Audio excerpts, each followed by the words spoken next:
Intambara y'ibikorwa ntabwo ariyo turi kurwana, ahubwo turi kurwana intambara y'amagambo.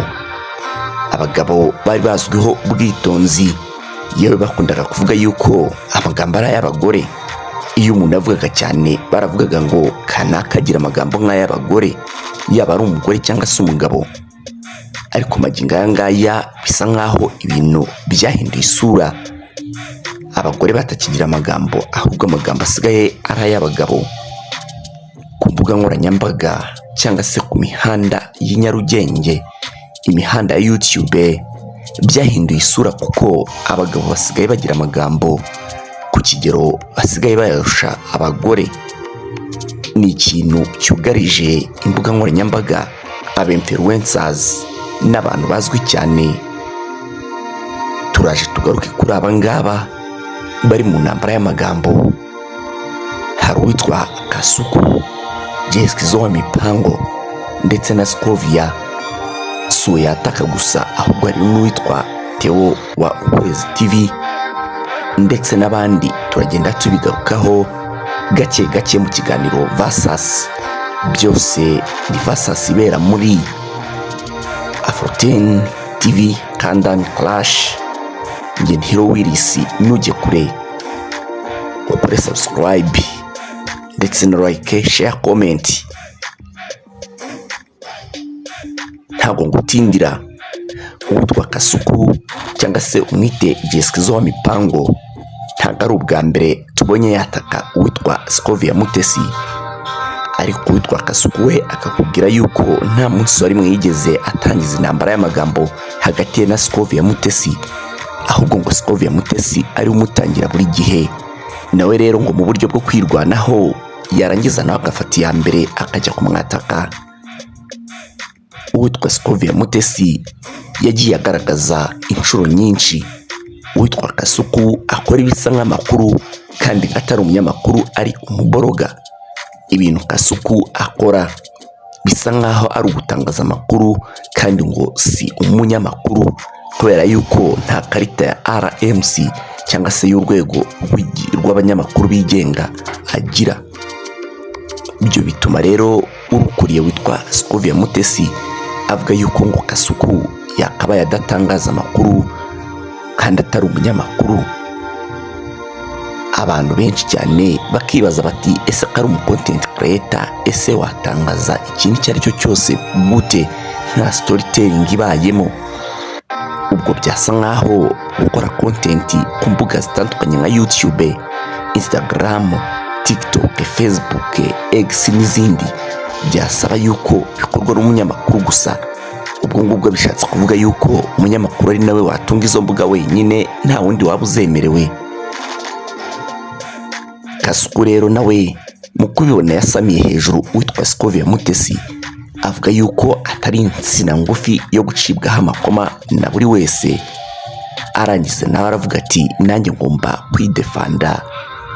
Kasuku kandi ibingibi we yaranabikunze cyane, yuko yavuze yuko agomba kuzajya abikora kubera ko ngo bizajya bimuha amafaranga, amadolari akiyongera.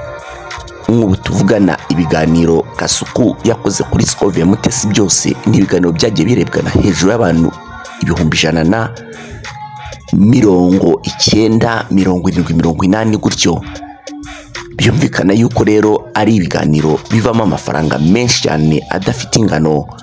Kasuku rero iyo Scovia Mutesi amwinjije muri iyo battle, we ayinjiramo wese nta na hato yizigamye, kuko akubwira yuko harimo inyungu nyinshi kuri we.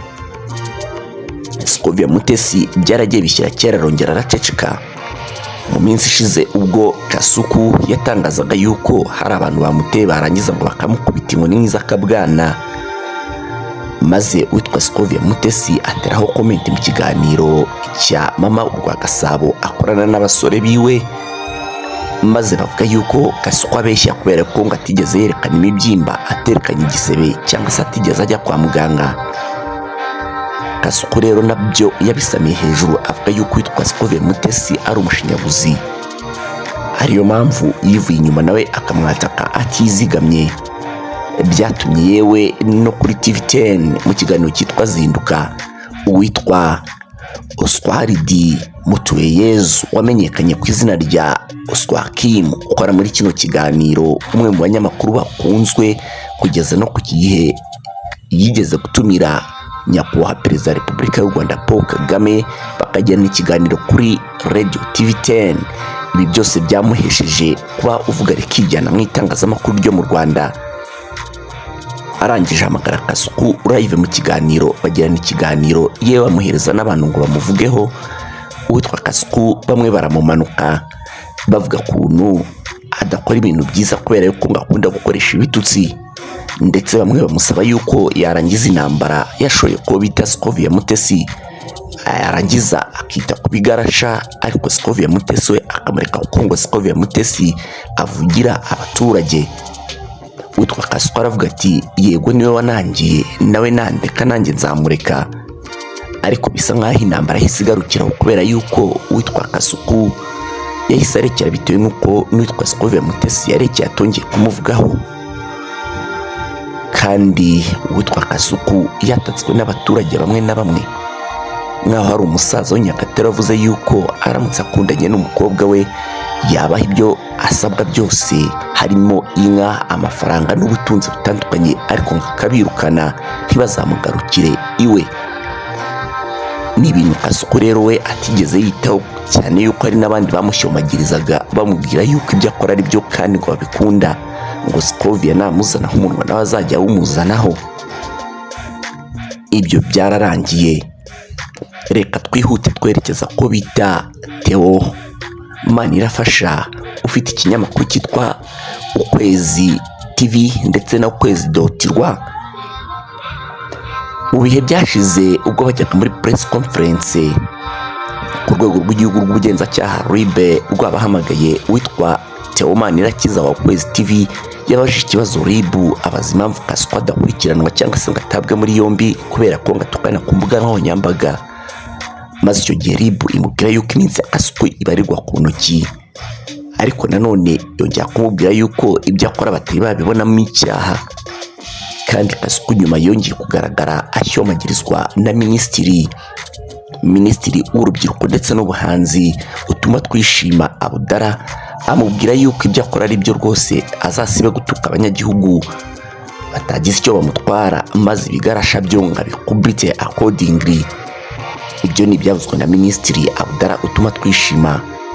Kasuku rero mu kugira inzika yarabibitse mu minsi ishize, nibwo yagaragaye ari kuvuga ati nari nabuze aho nguhera ku kiganiro witwa Theo Manirafasha yakoranye na mukuru wa Kabuga, ngavuga kuntu ngo Kabuga ngo yari umuntu mwiza, maze witwa Kasuku amusamira hejuru amwita interahamwe, atangira kumwita ikigarasha n'andi mazina ameze gutyo. Theo yavuze yuko ari amagambo y'iyicarubozo ndetse atesha umuntu agaciro. Yifuza rero yuko yazajya kumutangira ikirego. Uwitwa Theo yagaragaye avuga yuko adaheruka kuryama kubera yuko ngasigaye arara yandika inzandiko, ataginga inzego, atangaginga urwego rw'igihugu rw'abanyamakuru rwigenga RMC. Yewe uyu nguyu Manirafasha ataginga abayobozi batandukanye, ariko magingo ngaya nta na kimwe biratanga. Ariko witwa Jean Paul Nkundineza we amubwira yuko witwa Kasuku naza mu Rwanda abatuye mu mido azamusangayo akajya kumubaza impamvu amwataka. Gusa ariko Kasuku nawe akubwira yuko yataka bamwatatse, abatamwatatse atajya nawe abataka. Witwa Manirafasha uherutse kugaragara avuga yuko ngadatinya urupfu, ariko witwa Jean Paul Nkundineza akamubwira yuko ibyo ari amagambo kubera yuko ngatatinyuka kugenda ngaparika imodoka kuri Nyabarongo maze ngo yijugunyemo. Kasuku rero magingo ngaya asa nk'umaze gucogoramo gake kwitwa Scovia Mutesi n'utwa Manirafasha, ariko witwa Manirafasha we bikaba bimuremereye mu mutima kugeza ku kigero ngo magingo ngaya atagisinzira. Reka ikiganiro tugihinira ngaha cya Versus segment iboneka muri Countdown Clash ya Fortune TV. Genda Willis, reka mugende Astra Vista.